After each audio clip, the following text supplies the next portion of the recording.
Hello, and welcome to a special interview by Focus Videos. My name is Ed Edelson, and like so many, I was overwhelmed by the playing of a new Heritage Village resident at the November Wednesdays Musicale, which we also know as the best show in town.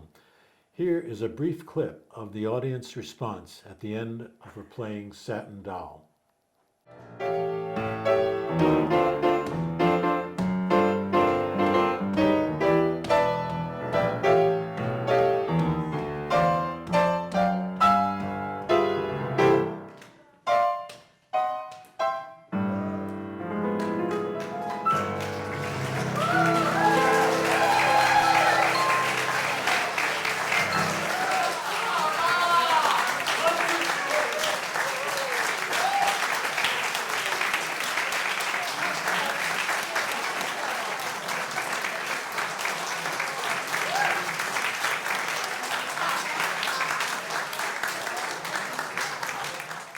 So at the end of the interview, I'll include the full clip. Now everyone wanted to know who was this new person and where did she come from? And most importantly, how did she learn to play like that? Well, hopefully we'll soon find out with this interview. So it is my distinct pleasure to have with me today Diana Mascari, and welcome Diana to Focus Video and our fabulous studio. Oh, well, thank you. Thank you for having me. You bet. So to some extent, I only have one question, which is, how did you learn to play like that? But maybe to get there, you might want How to did start. you learn to play like that? Okay, well, I took a lesson. No, it happened over time. I've been actually playing professionally since I was 15. I started doing gigs, and it was the love of jazz and the love of the standard repertoire, the American songbook music, Cole Porter, Jerome Kern, Gershwin. That's what I loved, and gradually branching out from the traditional lessons. So did you start playing very young, or? Well, it was a musical family. I mean, I started with the violin in the 3rd grade, switched to the accordion in the 5th grade, and then added the piano in high school, and then in college I added the Hammond organ, which the jazz tradition is there, and so I kept the piano and the organ going sort of at the same time, and then when I was 30, I switched completely to piano and solo piano, which is what I love. But you say, professionally you were playing at 15. Yeah. Well, I should have asked this before. Was this in the New York City area, or Well, where? this is Westchester. I come from the White Plains area, Westchester, and there was a club called the Embassy Club, and a fellow from high school played the sax, and he needed a keyboard and to play with him, and we thought, we were 15 and 16, we thought the people were old. They were in their 40s, and they loved doing ballroom dancing. They loved the cha-cha and the foxtrot and all that, and so we played the standards and got acclimated to that type of music. And like throughout college, did you play, Yeah, gigs I throughout? kept that up, but then what happened is right after I got the first organ, I switched over to the organ, the college opened up some social rooms, and so I started playing more jazz things on the organ with a small group, and then in my 3rd year, the famous jazz organist Jimmy Smith came to campus, and I played, and he jammed with us, and then he was talking about a possible recording, and said, you need to write your own music. So I started on the road to composing my own jazz pieces, and my group evolved, and we did quite a few recordings and concerts, and then it was on to commercial music to make a living. So I was a fan of Jimmy Smith. I Oh, is that right? I loved. I mean, he just seemed to have so much joy in his music. Oh, wow. Okay, yeah. But I guess I want to go back. Were you listening to a lot of jazz in your family as you were growing up? You were exposed. You said that standards. I switched over to jazz around when I was 15 or so, and it wasn't like nowadays. The kids in school, they have these jazz bands, and they're getting some exposure, but it wasn't that popular when I was growing up, and so I started listening to jazz records, and Oscar Peterson on the piano and Jimmy Smith on the organ, and I just kept listening and trying to imitate them, and to think of having an opportunity to have a jam session with Jimmy Smith was beyond. I mean, I still remember seeing him once in New York City, and Yeah. it was really thrilling. But to be able to jam with him, and I'm not musical. Yeah. I mean, to me, what you do is magic. I mean, what an opportunity Oh yeah. to have that experience with him. But if I go a little different direction, Sure. you know, as a woman, you didn't have a lot of role models that you could say, growing up, there were all these female jazz pianists. Well, I mean, in fact, Well, correct me if I'm wrong. no, there weren't. But Marion McPartland, I saw her a couple of times, and she was just wonderful. And she was probably the grand lady of jazz piano. Right. And most of the other women were more vocalists, Yes. Ella Fitzgerald and whatnot. But then there was Mary Lou Williams, and she was a marvelous player. And so there were some. And of course today, Diana Krall, you know, Right. there she is. But there's a lot of other women in jazz today Okay. that are much younger. Right. Well, again, it's. I think it's always important to have role models, and well, now maybe you're a role model for people who see you. So here you are. If I get the chronology right, Jimmy Smith sort of says, "Why don't you think about composing your own?"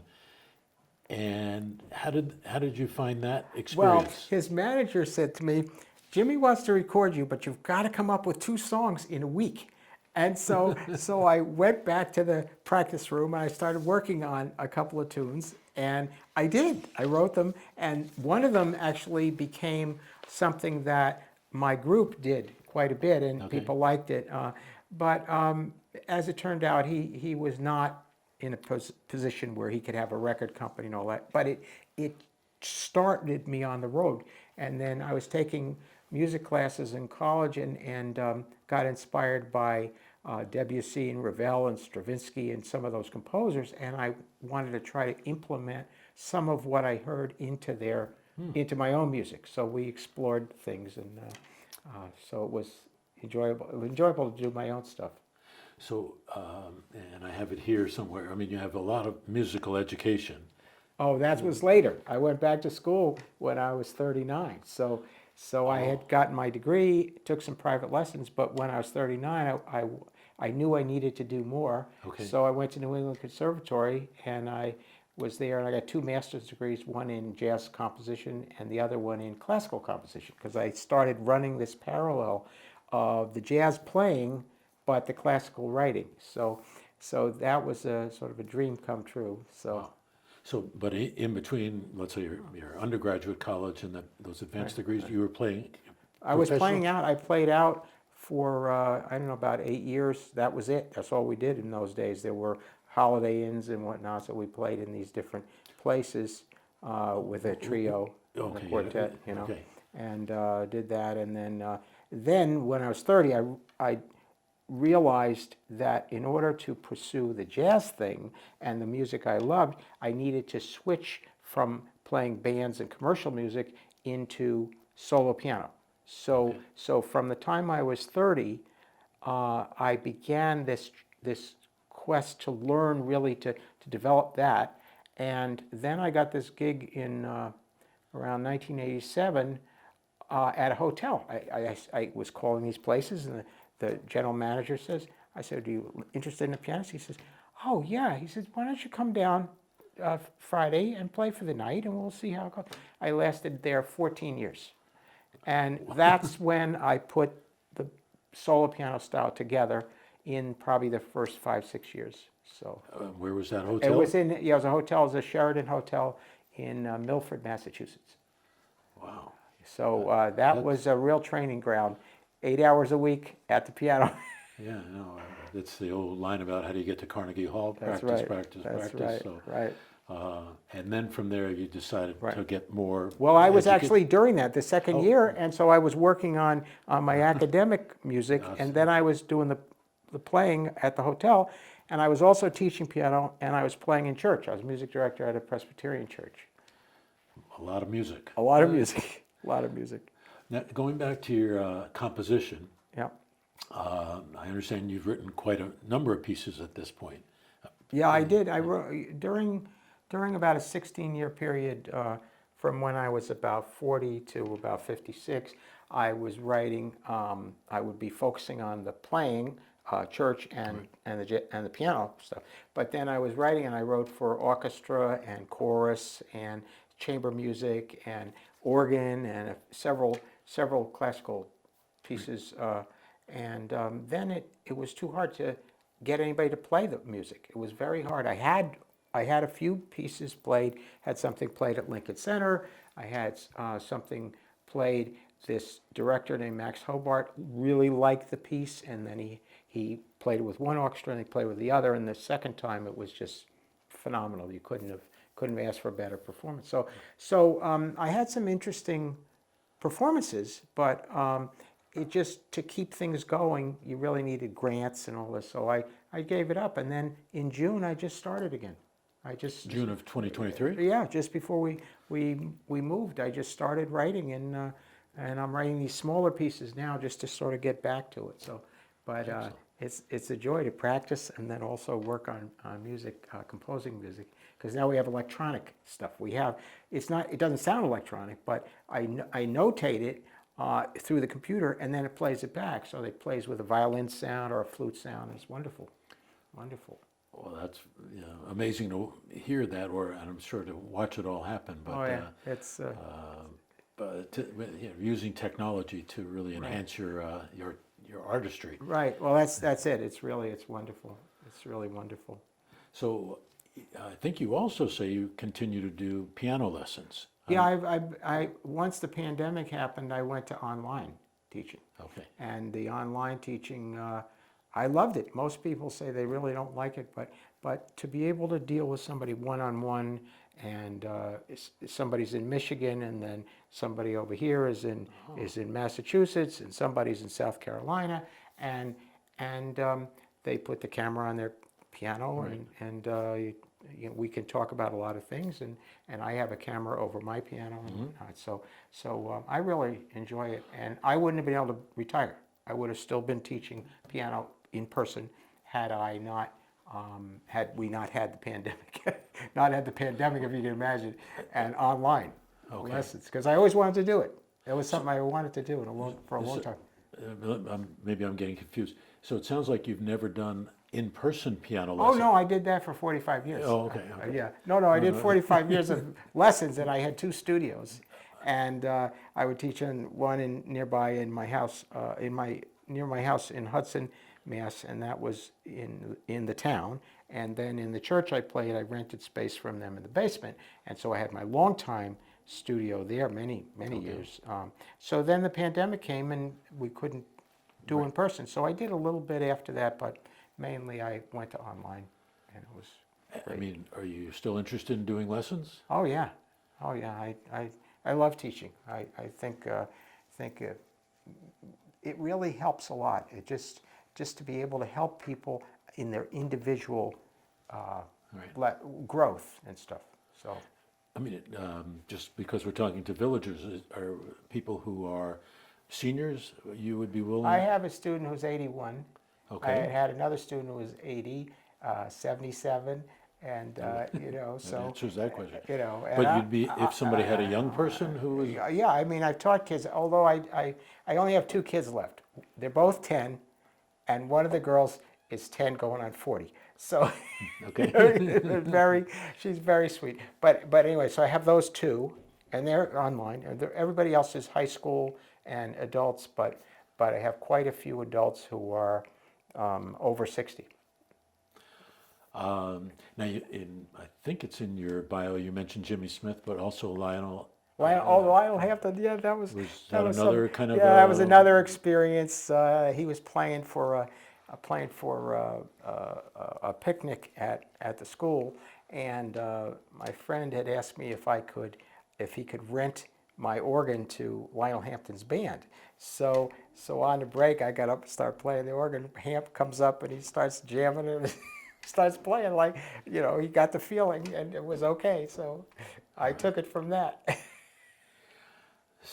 Well, I mean, that maybe sums it up. You had the feeling. I Well, mean, that's but that's too simple because Right. it's clearly something you worked on. Yeah, a lot. Over the years. It's a lot. I think that all the studies plus the hotel all that time, Right. because that was the most steady. I don't think too many people would have been on a gig that long, and to know I just got there 6 o'clock at the piano, 4 hours, and you can't beat that experience. Right. It's, Well, yeah, I mean, it reminds me of the story of the Beatles. If they hadn't gone to Hamburg where they were playing every day, right.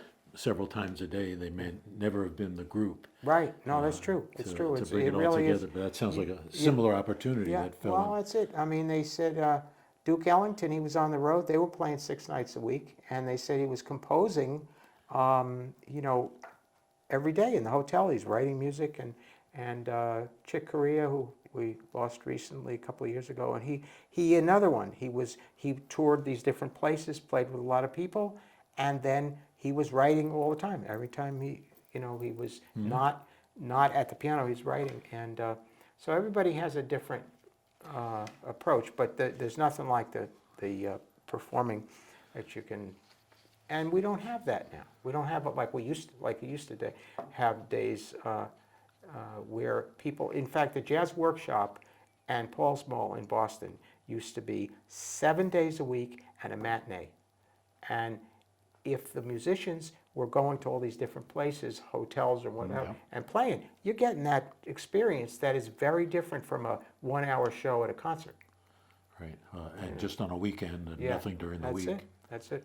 Now, you've got this, it can be very difficult for you to do here, but you call it the tap system. Oh yeah, the Is tap that- system. Can Yep. you, non-musical, and I Okay. assume many people out there are not, No, but is they- there some way yeah. to describe that? Yeah, the tap system is basically a style of music, not a style of music, but a style of approaching music that focuses on one of the things is focusing on the left hand accompaniment.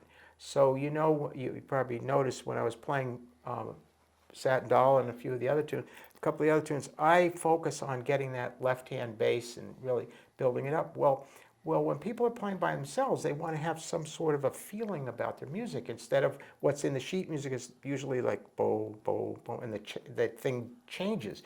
So I focus on, I've got these different accompaniment patterns, and teaching students to focus on that, put the right hand above that, allows a solid foundation. So I refer to I say the left hand is the Count Basie band, because like when Frank Sinatra was singing with the Count Basie band, he could do all the embellishments because Basie was solid with the groove. And so if the students learn how to play the solid left hand, they can embellish the right hand.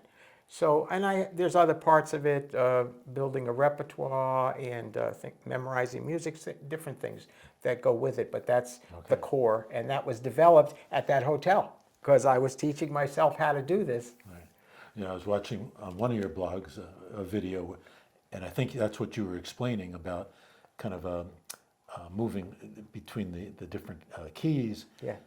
And to me, it was amazing that you were doing this and then talking Oh, yeah. to So, us, yeah. but the hand kept moving, Oh, yeah, and yeah. I guess after all these years, the hand just moved. Well, I guess it moves. It seems that way. Yeah, okay. Yeah. So I think a lot of us are looking forward to hearing more. Well, Helen's got me on the schedule for January. All right. So I'm preparing, but I want to make sure I've got the right selections, and I'll tell her when I'm ready, and so. But anyway, I'm very excited. It was just a joy to play and see how much people enjoyed it, and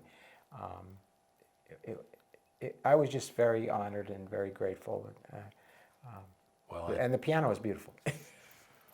And I've heard that from many people that we really have quite a stunning piece of equipment there. Yes, that's beautiful. And some of us might take it for granted. It just kind of rolls out and it's It there. rolls out, right? Well, But that's right. and I guess somehow I've never seen it happen, but somebody must be tuning it. Oh yeah, I'm sure Helen probably knows who Right. takes care of it. So hopefully we'll keep it in good shape for decades to come. Yeah, well, I mean, I think it's a Steinway. I think it as long as it's being tuned, and then whoever's tuning it is assessing what if it needs any updates or Okay. upgrades. You know, right now it seems really great. You know, so. So let me just put a plug in. If you Okay. want to learn more about what Diana's up to, she has a wonderful website that's called, and I'll put it on the screen here, mascaripiano.com. That's right. And she has more about her background and her music and her blog. I don't know how often you do that, but Yeah, it there's a seemed very- couple every couple of weeks Okay. I do a blog, and then there's a performance videos are there on one page, Okay. and all explains about the tap system. There's a video and information about that too. Well, thank you very much for Oh, spending some time with thank us. you, Ed. And I really thanks for appreciate what it. you've brought already to the village, and we'll look forward to hearing more. And hopefully you'll stay tuned for future interviews with people here in Heritage Village who are making it a great place to live. Oh, that's wonderful. Thank you very much. So glad to be here too, and thanks for having me. Very good.